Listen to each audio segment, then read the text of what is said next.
So how to boost your breast milk supply. So today I'm going to be sharing with you 5 tips that I have personally found really helpful in maintaining my breast milk supply, and hopefully they will help you on your breastfeeding journey as well. So tip number 1 is feeding on demand. Now, if you have seen any of my breastfeeding videos by now, I probably sound like a broken record, but feeding on demand is the best way to breastfeed your baby, because your baby is your best gauge to regulate your breast milk supply and to maintain your breast milk supply. And your baby is the most efficient at getting breast milk out of the breast. So feeding on demand as much as possible, exclusively if you can, is the best way to boost and maintain your breast milk supply. The second tip that I have for you to keeping your breast milk supply where it needs to be to feed your baby is making sure that you are consuming enough calories. Now, breast milk, breastfeeding in general burns about 500 to 600 calories a day. So that's from your body, mom, in order to make the breast milk that your baby needs to drink throughout the day. So if you're not eating enough calories, your breast milk supply can really suffer. It can really taint. So in addition to what you would eat normally, so say pre-pregnancy, you just really want to make sure that you're getting in those additional 500 to 600 calories a day. So that could be a snack or two more than you normally would eat. But again, if you're not intaking enough calories to sustain you and your body and your breast milk supply, your supply can really suffer. So number 3 is making sure that you stay hydrated. I cannot overemphasize this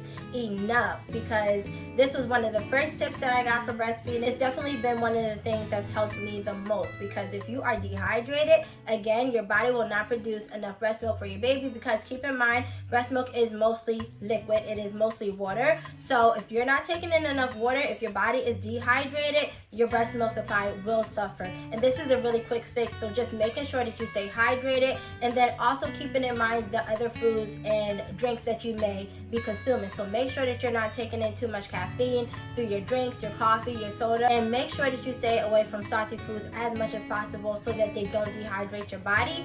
But if you notice that your breast milk supply is dwindling down a little bit, look at your water intake, and if you can improve in that area, definitely make sure that you are drinking enough water to keep your body sufficiently hydrated, because breastfeeding itself can dehydrate you as well. Okay, so the next tip that I have is not skipping breastfeeding sessions. So again, going back to my first tip, which is feeding on demand. So whenever your baby is showing cues that he or she is hungry, breastfeed your baby. Don't go too long without breastfeeding your baby. Don't try to skip sessions. If your baby is really young, if your baby is a newborn and they may be still in that sleepy stage where they may sleep through a feeding, then you may need to wake your baby in those cases in order to nurse. So check out my video that I have here on this channel about how to wake a newborn baby to breastfeed, but keep it up with your breastfeeding schedule. So if your baby is 6 weeks old or less, they should be eating every 2 to 3 hours around the clock. So making sure that you're not going too long in between breastfeeding sessions, especially in the beginning days when your breast milk supply is learning how to regulate itself and learning how much to make for your particular baby.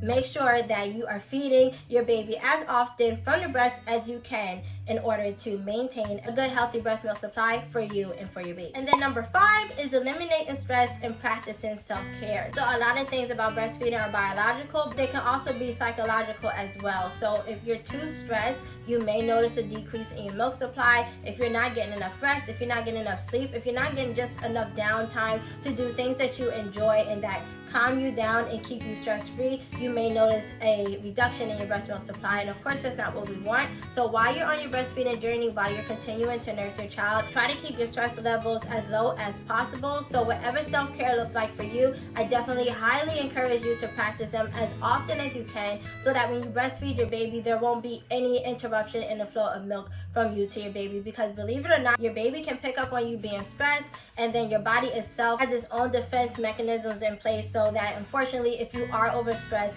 you may end up producing less milk than your baby needs. So try to make sure that whatever you're doing while you're on your breastfeeding journey, that you keep the stress levels down. So if there are certain areas of stress in your life, I recommend you finding solutions to them, or trying to find solutions to them, or eliminating them completely, at least while you're on your breastfeeding journey, so that that doesn't interrupt your breastfeeding. And hopefully once you do that and your body recognizes that it's no longer stress, then you and your baby will be able to maintain your breastfeeding relationship. So that's all that I have for you today. Again, my name is Tashima. I'm a doula and mama 4, and I have been exclusively breastfeeding for the last 6 years or so. So however I can can help you on your breastfeeding journey, I am here to help you with your questions, to help you to stay encouraged with breastfeeding, or just anything else that you may have that's breastfeeding related. You can always ask me in the comments of this video below, and I have a whole breastfeeding playlist on this channel, so definitely check that out if you're a breastfeeding mom out there. I hope that you find this video helpful, and I'll see you in my next video. Bye!